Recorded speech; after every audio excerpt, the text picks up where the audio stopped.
welcome to Once Upon a Time, brought to you from Pocatello Community Media and Marshall Public Library. We have so many good stories to share with you today. I'm Catherine Poulter, I'm the children's librarian. And good morning, I am Becca Hyde at Marshall Public Library also. And we have some stories for you. Maybe they'll be bedtime stories, maybe they'll be middle of the day stories, or maybe you'll be watching this in the morning. And so I chose a morning story. It's called Mr. Wolf's Pancakes, and it's one of my favorites, even though it's kind of surprising. So this book is Mr. Wolf's Pancakes by Jan Fearnley, and I like this story. Hopefully it's morning for you. Oh, think of the pancakes. One day, Mr. Wolf was feeling hungry. He decided to make some pancakes. Yum, yum, he said, licking his lips at the thought of a big pile of fresh, delicious pancakes. Mr. Wolf had never made pancakes before, so he took his big recipe book down from the shelf and looked inside. But wolves can't read very well, and Mr. Wolf had trouble understanding it. So he went to get some help from his neighbors. He called on Chicken Little, who lived next door. "Can you please help me read this?" he asked. "No," said Chicken Little, slamming the door in Mr. Wolf's face. Bang! Oh dear, sighed Mr. Wolf. He sat down slowly and read the book and worked out what he needed all by himself. He needs flour and eggs and milk. Mr. Wolf looked in his cupboard for the ingredients, but he couldn't find anything he needed. "I'll go to the store," he decided, and he settled down to write a list, but wolves aren't very good at writing, so Mr. Wolf called on Wee Willie Winkie. "You're very clever," said Mr. Wolf. "Can you help me? My writing is not very good. Will you help me write my shopping list, please?" "No," said Wee Willie Winkie. "Go away." He slammed his door. Bang! "There's no need to be like that," said Mr. Wolf quietly. Mr. Wolf sat down and worked very hard at his writing until he had made his shopping list, all by himself. Now he needed to count his money to make sure he had enough, but wolves aren't very good at counting, so he went to the gingerbread man for some help. "Can you help me count my money, please?" he asked politely. "No, I'm too busy to bother with you," said the gingerbread man, slamming his door. Bang! So poor Mr. Wolf had to sit down and count his money. It took him a long time, and he had to check it 3 times before it was right, but he did it, all by himself. Mr. Wolf needed a basket to carry his groceries, so he called on Little Red Riding Hood. "May I please borrow your basket?" he asked very nicely. "I'm not lending my basket to you," said Little Red Riding Hood. "Get out of here." So Mr. Wolf set off to the store without a basket. "I'll manage," he said. Mr. Wolf went to the store. He looked at the list, remembered what he needed, counted out his money, and carried the eggs, milk, and flour home, all by himself. Now it was time to make the pancakes, but wolves aren't very good at cooking, so Mr. Wolf called on the 3 little pigs.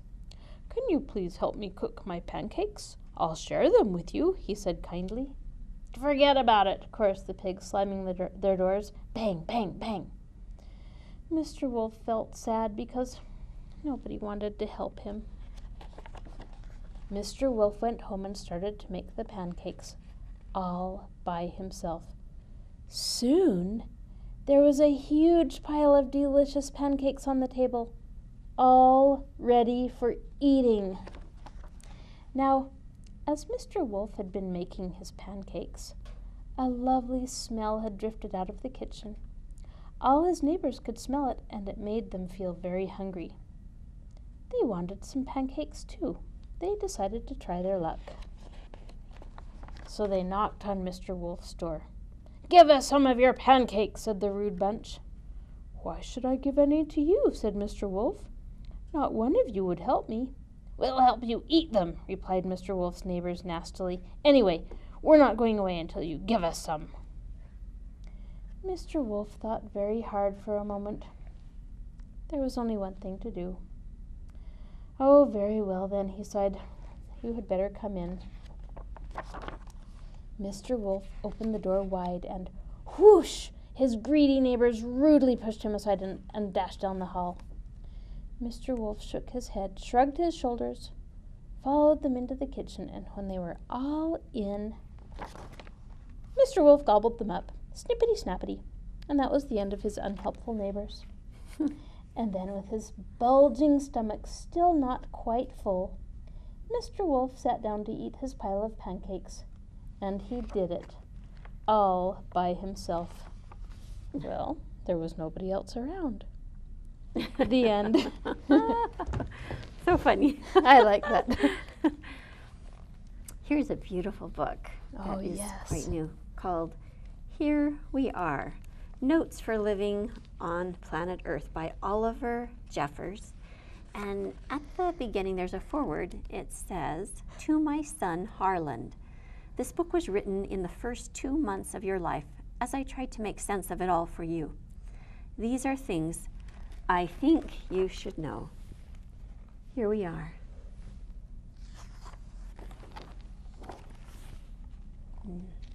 Our solar system. Well, hello. Welcome to this planet. We call it Earth. It is the big globe floating in space on which we live. We're glad you found us, as our space is very big. There is much to see and much to do on Earth. So let's get started with a quick tour. The planet is basically made up of 2 parts, land and sea. Firstly, let's talk about the land. It's what we are all standing on right now. We know lots about the land. Bumpy, cold, pointy, dry, hot, flat. Then there is the sea, which is full of wonderful things. We know a bit about the sea, but we'll talk some more about that once you've learned to swim. Cool deep sea divers, cool sea animals. There is also the sky, though that can get pretty complicated with all of the planets and the stratosphere things and skies and clouds and rainbows, constellations and stars. Okay, moving on. On our planet, there are other people. Other people, one people is a person. You are a person. You have a body with head, arms, belly, legs, brain for thinking, heart to pump the blood, lungs for breathing, bones to hold it together. Look, after it, as most bits don't grow back. The most important thing for people to remember are to eat, drink, and stay warm. People come in many shapes, sizes, and colors. We all may look different, act different, and sound different, but don't be fooled. We are all people. There are animals too. They come in even more shapes, sizes, and colors. They can't speak though. That's no reason not to be nice to them. You may not be able to speak yet either, even though your head is filled with questions. Be patient. You'll learn how to use words soon enough. Generally, how it works is this. When the sun is out, it is daytime, and we do stuff. The rest of the time is night, when it is dark, save for the moon, and we sleep. Please. Things can sometimes move slowly here on Earth. More often, though, they move quickly. So use your time well. It will be gone before you know it. Though we've come a long way, we haven't quite worked everything out, so there's plenty left for you to do.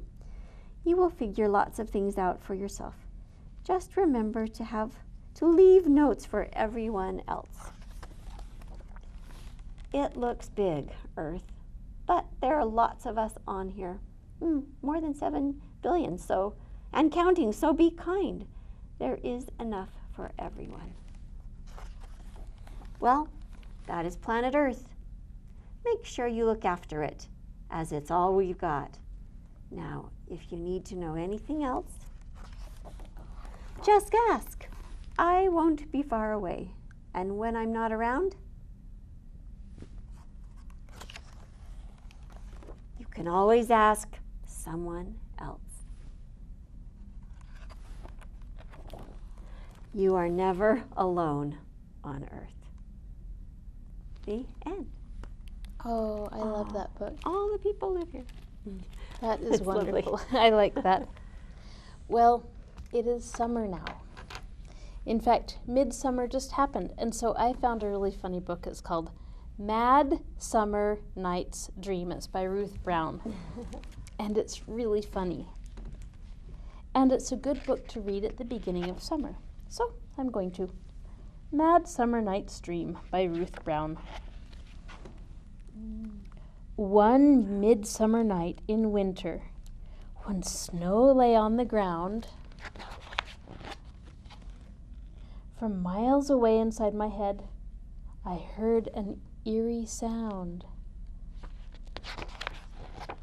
I went down to the cellar to look from an upstairs room.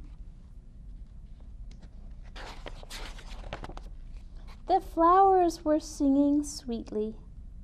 The birds were in full bloom. Quite clearly in the distance, but almost out of sight, 2 fat cats were yowling, preparing for a fight. They were staring at each other while sitting back to back. One was black with brown stripes. The brown one's stripes were black.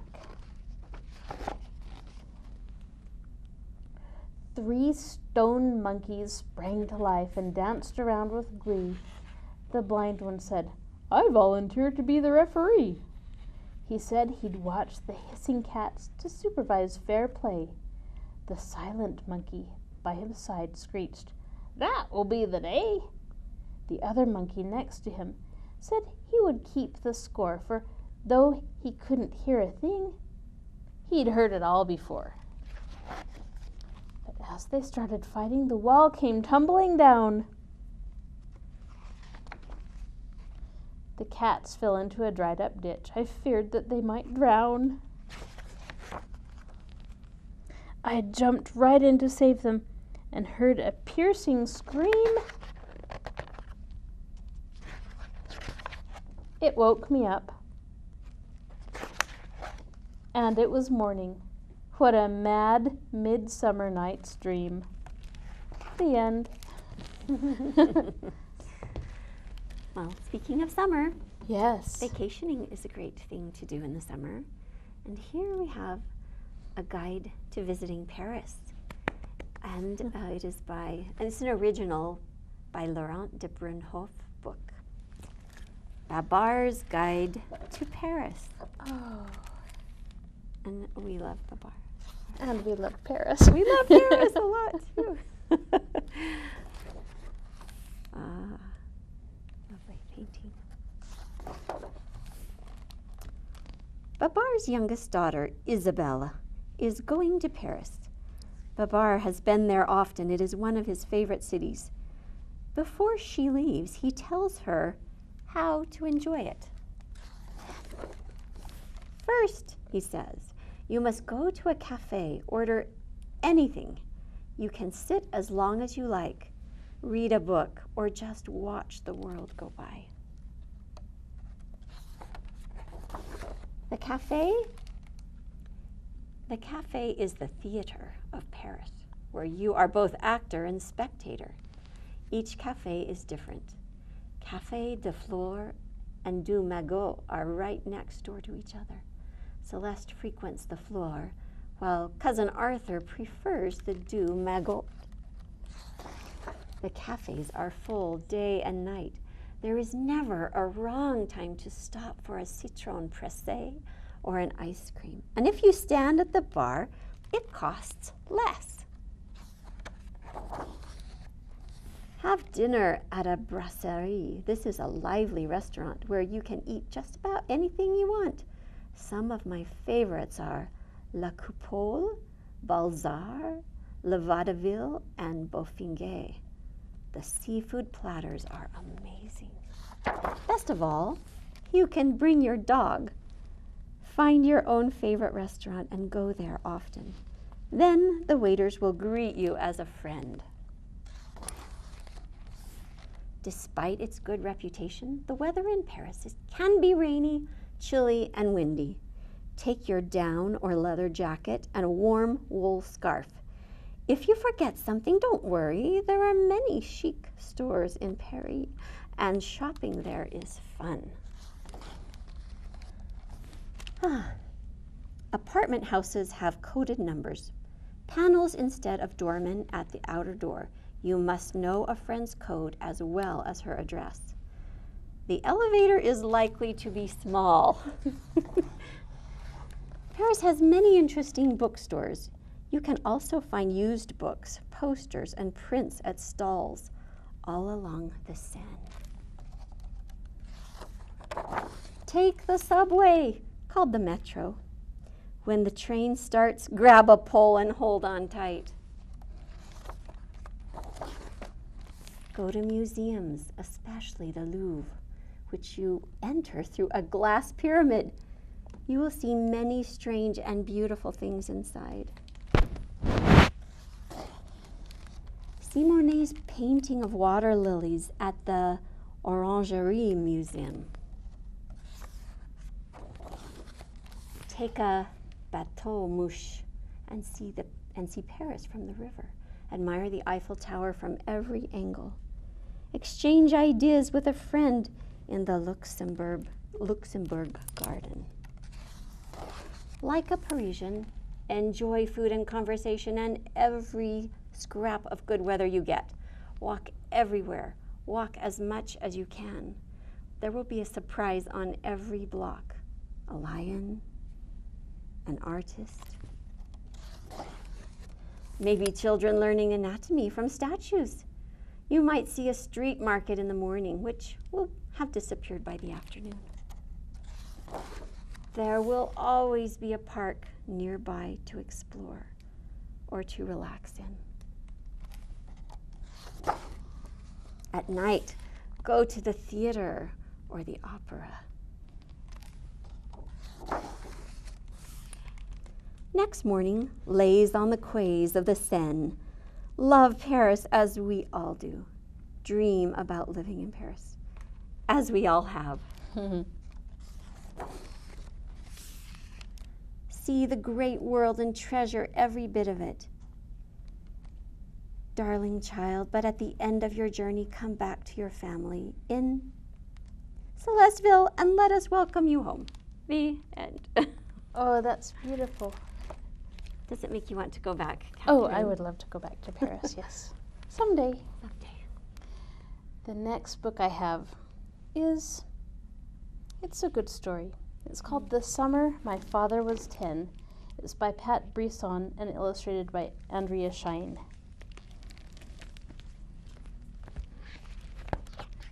The Summer My Father Was 10. And oh, look at these beautiful, beautiful pictures.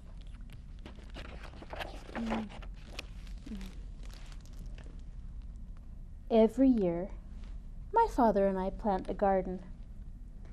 Tomatoes, peppers, onions, marigolds, and zinnias grow in neat, straight rows. We pull the weeds that pop up, and we water, mulch, and tend it all through the summer, cutting the flowers to make bouquets for the kitchen table, or to give to Mrs. Murawski, our neighbor, who broke her hip last winter and has to walk with a cane. And every spring my father tells me about Mr. Bella Vista and the summer my father was 10. Mr. Bellavista lived alone in the third-floor apartment above my father and my grandmother. Plants grew all winter on his windowsill, and in the spring he trudged with rake, garden fork, and trowel to the vacant lot next door to plant a garden. Some years he had to drag away old tires, broken bottles, and other trash before he could even start. Once his garden was planted, though, you could find him there early every morning, weeding, watering, and watching over his plants. And in the evening, he would go and sit on an old wooden folding chair and listen to opera on his radio. My father didn't know much about the old man, only that he always wore flannel shirts buttoned up to his neck, winter or summer. He didn't talk much to other people who lived in the building, and when he did talk, his accent made his words sound very strange. My father and his friends made fun of him sometimes and called him Old Spaghetti Man. Then one August afternoon when my father was 10, he and his friends were playing baseball near Mr. Bellavista's garden. My father's friend Nicky hit a ball over my father's head, and it landed in the middle of the garden. My father ran to get it and found it under a big leafy tomato plant. The tomatoes were round and red and ripe, just about the size of a baseball. And my father thought, boy, I'd like to see Nicky's face if I threw a tomato instead of the ball. And he hit it, and it splattered all over him. And so that's just what he did. And Nicky did hit it and got splattered just like my father thought he would. My father laughed and laughed, and Nicky chased him back into the garden and grabbed a tomato off the vine and threw it at my father. Then my father threw one at Nicky, and then Joe threw one at Kevin. Before long, they were all throwing tomatoes and peppers at each other or batting them against the side of the building. The hollow peppers thumping against the bricks and showering thin white seeds and pulp on the wall and ground.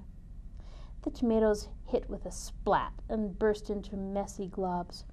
They even pulled up onions and uprooted the flowers, swinging them around and around over their heads before letting them fly. They were shouting and laughing so much that they never heard Mr. Bellavista coming, but when Nicky stopped laughing and suddenly stood still, eyes wide and staring, my father turned and saw his neighbor. He was shaking his head and saying something in Italian.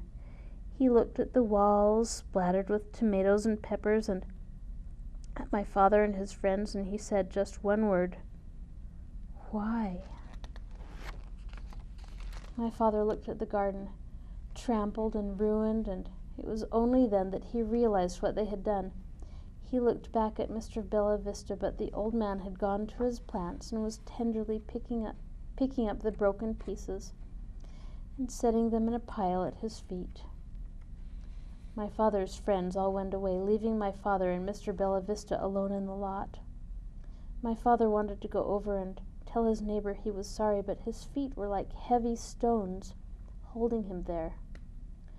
He watched for a few more minutes and then dragged himself home. The next morning the mess had been cleaned away, the ground raked smooth. There was no way to know that a garden had ever been there. But my father knew. My father's friends seemed to forget about what they had done, but my father couldn't forget. Every time he saw Mr. Bellavista, he remembered and wanted to tell him he was sorry, but he just couldn't make the words come out. Fall and winter came. My father went to school, played with his friends, and almost forgot about what had happened, but when April came again, he remembered. He watched the signs of his neighbors getting his garden ready, but nothing happened. May came. The sun was warmer, the days brighter, but still Mr. Bellavista made no move to plant. Finally, one day when my father was going up the stairs on his way home from school, he met his neighbor coming down. "Mr. Bellavista," my father began, "are you going to plant a garden this year?" Mr. Bellavista's eyes looked straight into my father's. "So you can destroy it again?" he asked. "No," my father stammered. "I wouldn't do that. I mean, I'm sorry about last year, and I thought maybe I could help." Mr. Bella Vista didn't say anything at first. He studied my father for a few minutes, then rubbed his jaw with the back of his hand. "Tomorrow," he said at last, "tomorrow we'll make a garden." The next day was Saturday. My father and the old man worked all day together. When they were finished, they had a patch of ground carefully raked and planted with tomato and pepper plants, teeny tiny onions, and seeds for marigolds and zinnias. Now when my father looked at the garden, he didn't get a hard knot in his stomach. Summer came, and every morning my father and Mr. Bella Vista checked their plants. My father carried water from his apartment during dry spells and learned to tell what was a weed and what wasn't. When the flowers bloomed, the old man gave my father bouquets to take up to my grandmother. And when the tomatoes were red and ripe, and a little bit bigger than baseballs, and the peppers and onions were ready, my father helped Mr. Bella Vista make spaghetti sauce. Then they all ate dinner together in Mr. Bella Vista's apartment and listened to opera on the radio. Every year after that, my father helped his neighbor in the garden until the spring when my father was 16 and Mr. Bella Vista got sick and went to live in a nursing home. Then my father planted the garden himself, and when the flowers bloomed, my father carried bouquets on the bus to his old friend. And when the tomatoes, peppers, and onions were ready, he made spaghetti sauce and put some in the freezer and told Mr. Bella Vista that they would have a spaghetti dinner when he came home. But Mr. Bella Vista never did come home. And now, every year, my father and I planned a garden. Tomatoes, peppers, onions, marigolds, and zinnias in neat straight rows. And every year, I hear the story of the summer my father was 10. The end.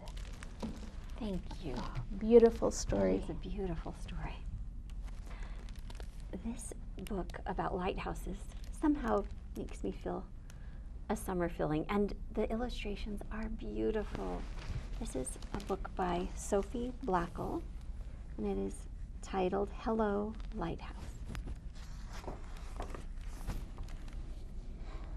On the highest rock of a tiny island at the edge of the world stands a lighthouse. It is built to last forever, sending its light out to sea, guiding the ships on their way. From dusk to dawn, the lighthouse beams. Hello, hello, hello. Hello, lighthouse. The new keeper arrives to replace the old, to carry on tending the light. He polishes the lens and refills the oil and trims the burned end of the wick. Throughout the night, he winds the clockwork that keeps the lamp in motion. During the day, he gives the round rooms a fresh coat of sea green paint. He writes in the logbook and threads his needle and listens to the gathering wind. The wind takes a deep breath and blows, blows. Hello, hello, hello. The keeper boils water and drinks his tea.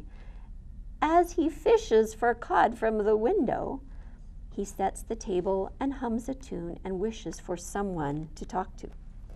Every few days he writes her a letter and throws it into the waves. He tends to the light and writes in the logbook and waits for her reply. The sky grows dark and the waves rise and crash. Hello, hello, hello. The keeper looks through his telescope. The tender arrives, bringing oil and flour and pork and beans and his wife. He shows her around the room, the round rooms of their house. He tends the light and writes in the logbook and sets the table for two. A fog makes everything disappear. A bell must be rung to warn the ships. Clang, clang, clang. One thick night disaster strikes. A boat is wrecked on the rocks.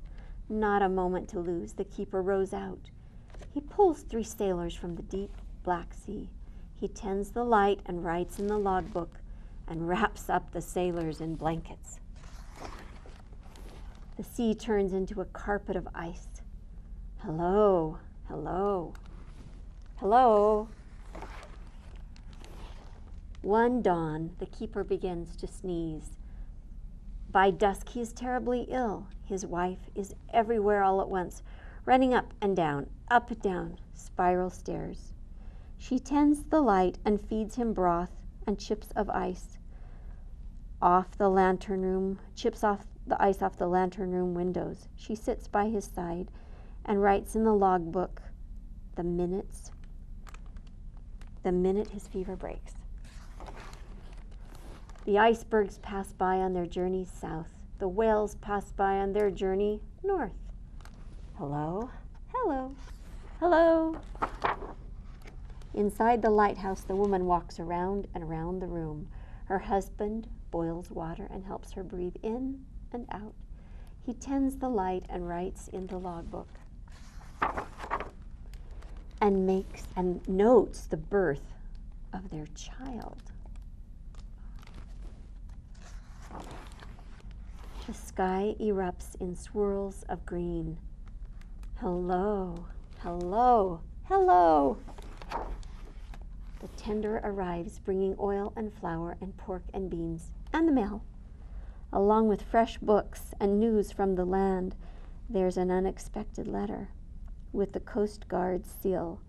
The keeper winds the clockwork and polishes the lens just as he's always done. He tends the light and writes in the logbook, but knows that it's not for long. Together they watch the horizon. Coast Guard arrives with a brand new light and installs the machine to run it. No lamp to fill, no wick to trim, the keeper's work is done. He climbs to the top of the spiral stairs and closes the logbook for good. They pack their belongings into the boat and wave farewell to the gulls. Beyond the breakers, they all look up. Goodbye, lighthouse. Goodbye. Goodbye, goodbye.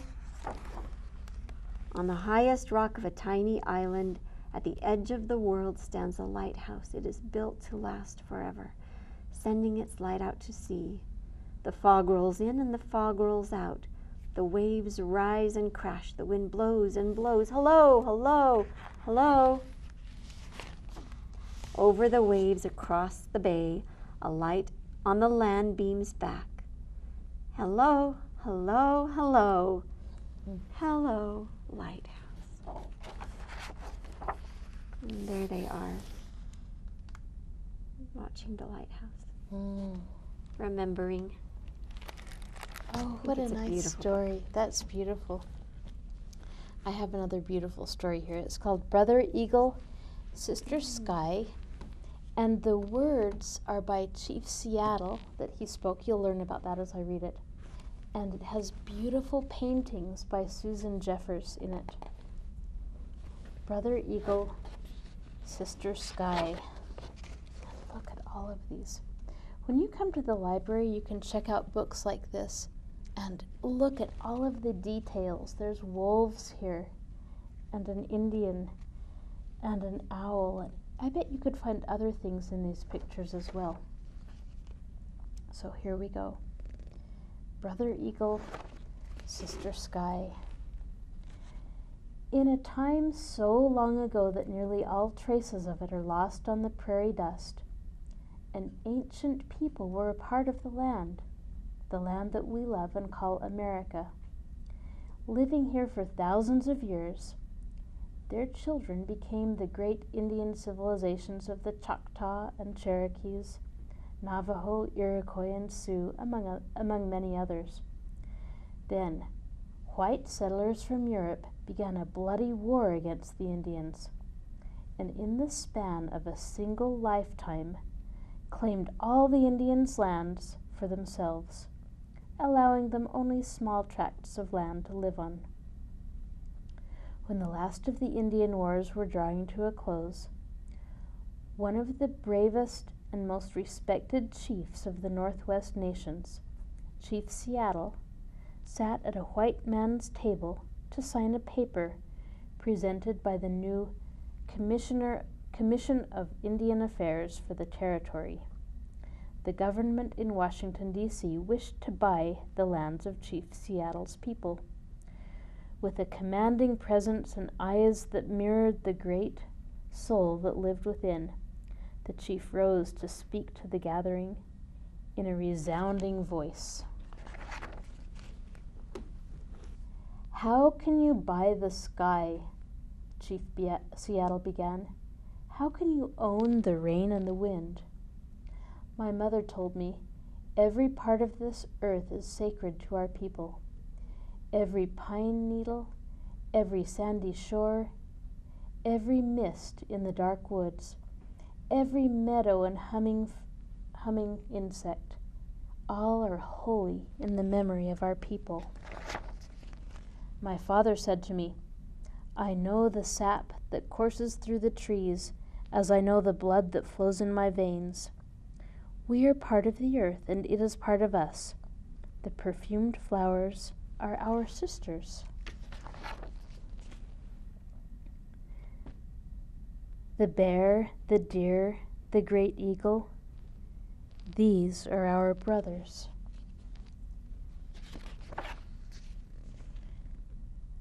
The rocky crests, the meadows, the ponies, all belong to the same family.' The voice of my ancestors said to me, 'The shining water that moves in the streams and rivers is not simply water, but the blood of your grandfather's grandfather.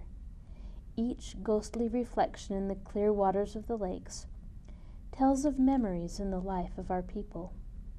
The water's murmur is the voice of your great-great-grandmother. The rivers are our brothers. They quench our thirst. They carry our canoes and feed our children. You must give to the rivers the kindness you would give to any brother.' The voice of my grandfather said to me, 'The air is precious. It shares its spirit with all the life it supports.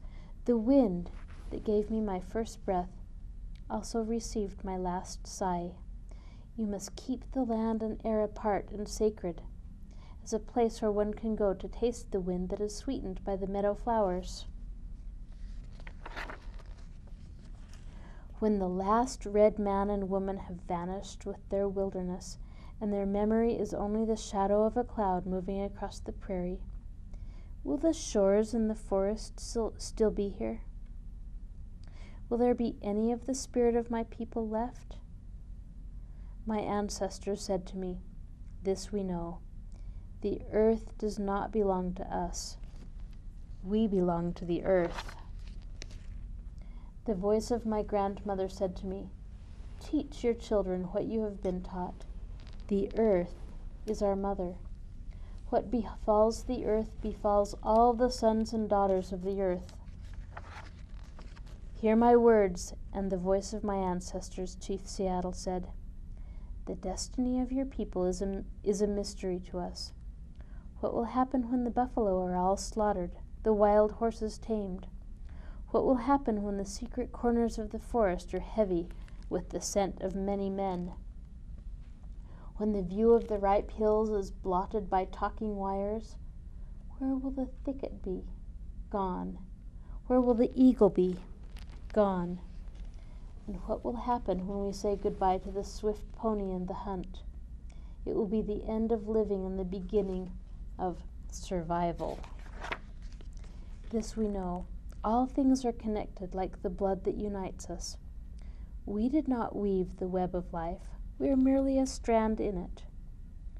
Whatever we do to the web, we do to ourselves.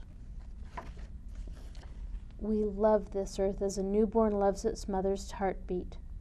If we sell you our land, care for it as we have cared for it. Hold in your mind the memory of the land as it is when you receive it. Preserve the land and the air and the rivers for your children's children, and love it as we have loved it. The end. That is a beautiful book. It is beautiful. One that I own and cherish too. Nice. This lovely, lovely book is a tribute to the life of this remarkable woman, Harriet Tubman. Before She Was Harriet, by Lisa Klein Ransom, and lovely illustrations by James Ransom. And here we go. Oh. Here she is at the end of her life. Here sits an old woman, tired and worn, her legs stiff, her back achy. But before wrinkles formed and her eyes failed, before she reached her twilight years, she could walk for miles and see clearly under a sky lit only with stars. Before she was an old woman, she was a suffragist, a voice for women who had none in marriages, in courts, in voting booths. Before her voice became soft and raspy, it was loud and rising above injustice. Before she was a suffragist, she was General Tubman, rising out of the fog, armed with courage, strong in the face of rebels and planters and overseers as they watched fields burn and bridges fall and 700 slaves stop chopping and start running to a woman who ferried them to freedom on the Combahee River, turned River Jordan. Before she was General Tubman, she was a Union spy, carrying secrets across battlefields to soldiers fighting in the Civil War for President Lincoln to end slavery. Before she was a Union spy, she was a nurse, caring for those hit with bullets and hatred and fear, tending to them with bandages and words in the bloody dirt of Southern soil.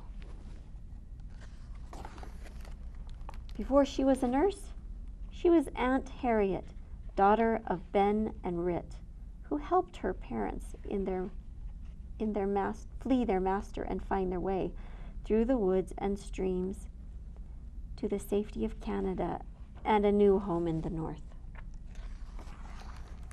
Before she was Aunt Harriet, she was Moses, a conductor on an underground railroad with no trains and no tracks, just passengers traveling to freedom up north through swamps, just past slave catchers across rivers and under cover of night. Seeking the promised land for her people, led by dreams and God and faith, a wisp of a woman with the courage of a lion. Before she was Moses, she was Minty of Maryland, of one slave owner and then others who worked her, punished her with lashes across her back, but not her spirit. Before she was Minty, she was Araminta, a young girl taught by her father to read the words and the stars at night, readying for this day. Should leave behind slavery along with her name and pick a new name, Harriet. And remember her days as a suffragist, as a general, as a spy, as a nurse, as Aunt Harriet, as Minty, as a conductor, as Moses, as Araminta, who dreamed of living long enough to one day be old and stiff and achy, tired and worn and wrinkled and free. The end. One more beautiful picture. Oh, beautiful. Beautiful I like book. that. Well, it's almost the birthday of our country. And that puts me in mind of a story. It's called The Hatmaker's Sign. It's a story by Benjamin Franklin. And it's retold by Candace Fleming and illustrated by Robert Andrew Parker. And I think you'll like this story. Benjamin Franklin, yes. The Hatmaker's Sign.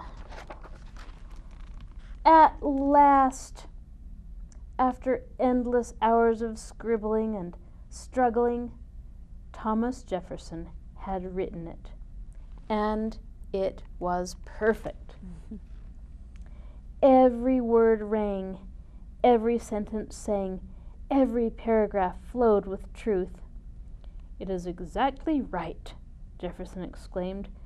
"The Continental Congress will certainly love it."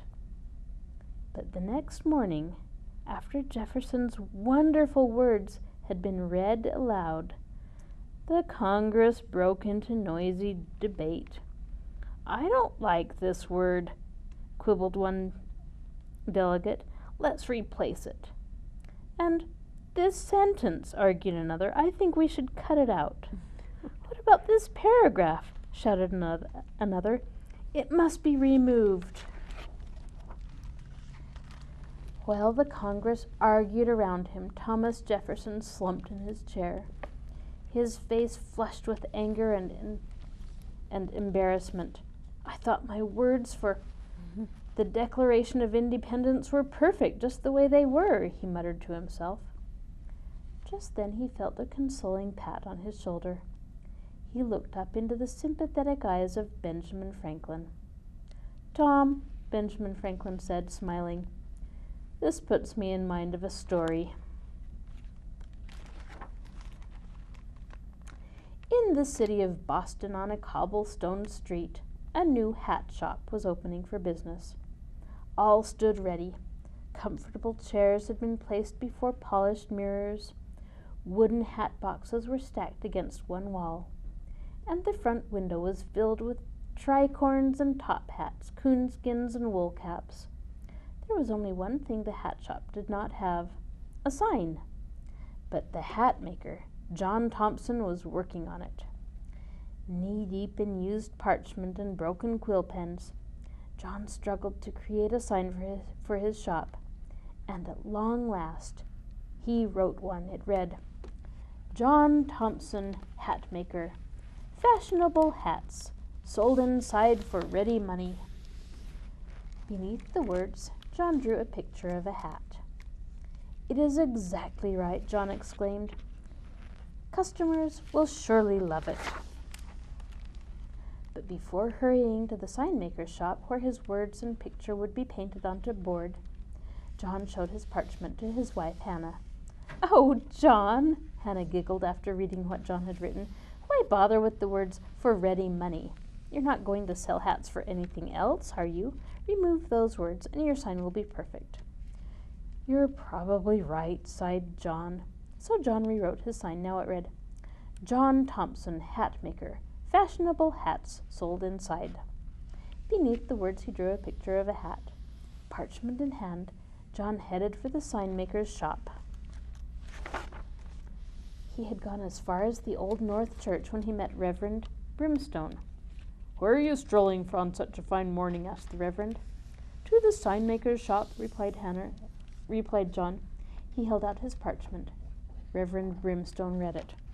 "May I make a suggestion?" he asked. "Why don't you take out the words 'John Thompson, Hat Maker'? After all, customers won't care who made the hats as long as they're good ones." "You're probably right," said John. And after tipping his tricorn to the Reverend, John hurried back to his shop and rewrote the sign. Now it said, "Fashionable hats, sold inside."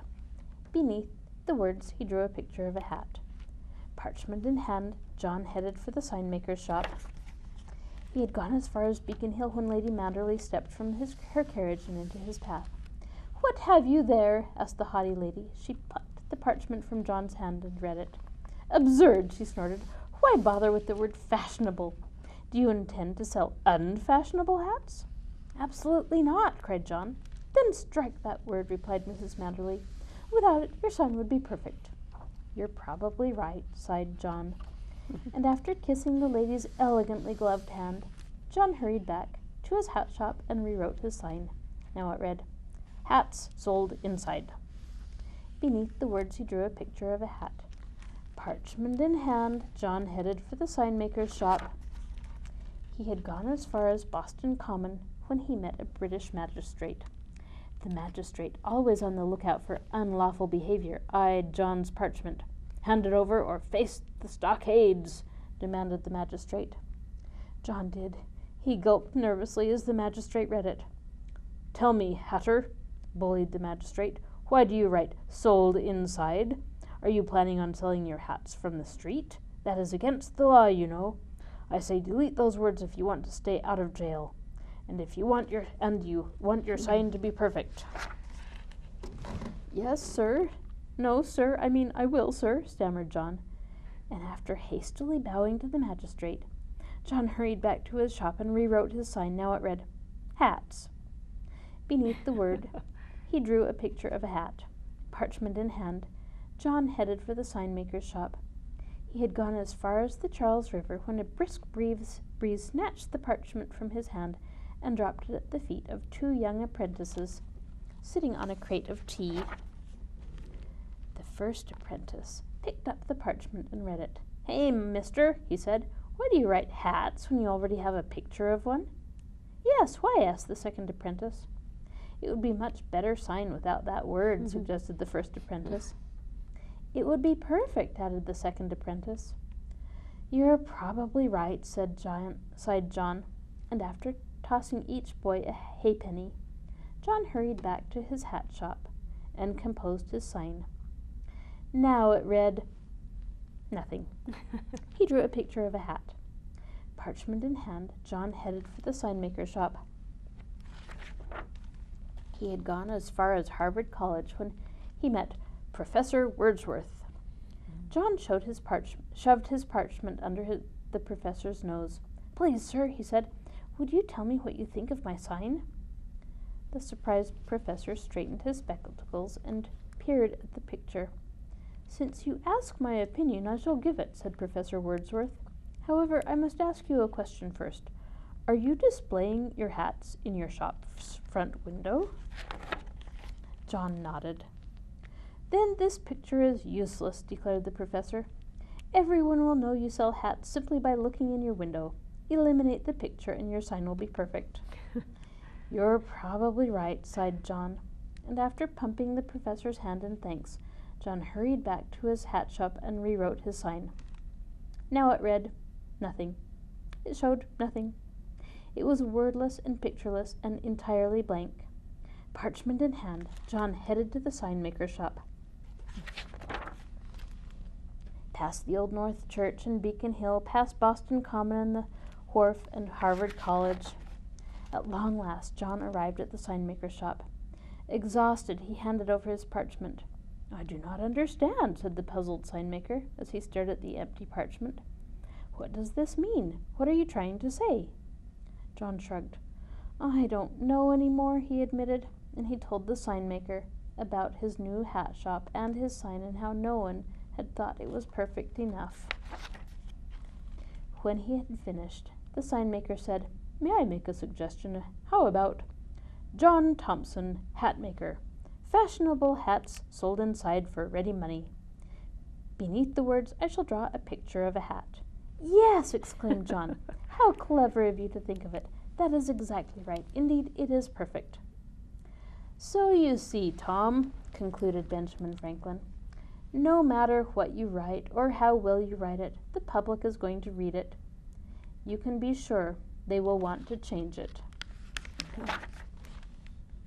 For several moments, Thomas Jefferson pondered Franklin's story. Then, sighing with acceptance, he listened as the Congress argued over the words that rang, the sentences that sang, and the paragraphs that flowed with truth. And surprisingly, when the debate was done and the changes were made, most believed Thomas Jefferson's Declaration of Independence was exactly right. Indeed, they thought it was perfect. The end. Oh, bravo. Love that story. I do too. I think we might have just enough time for this one last book. Very good. It is titled 88 Instruments by Chris Barton and illustrated by Lewis Thomas. Tribute maybe to me for my children for the many, many dozens of years that they have practiced their instruments. Not Very quite good. 88. 85, 86, 87, 88. That's how many pounding surrounding, astounding mounds of sounding instruments are in this shop. But I can take lessons on only one, not 75 or 64 or 33 or 12. One, says Dad. For now, says Mom. Your pick, says Dad. Within reason, says Mom. How am I supposed to pick just one? Do I pick the squeeziest or the wheeziest? The easiest and the breeziest?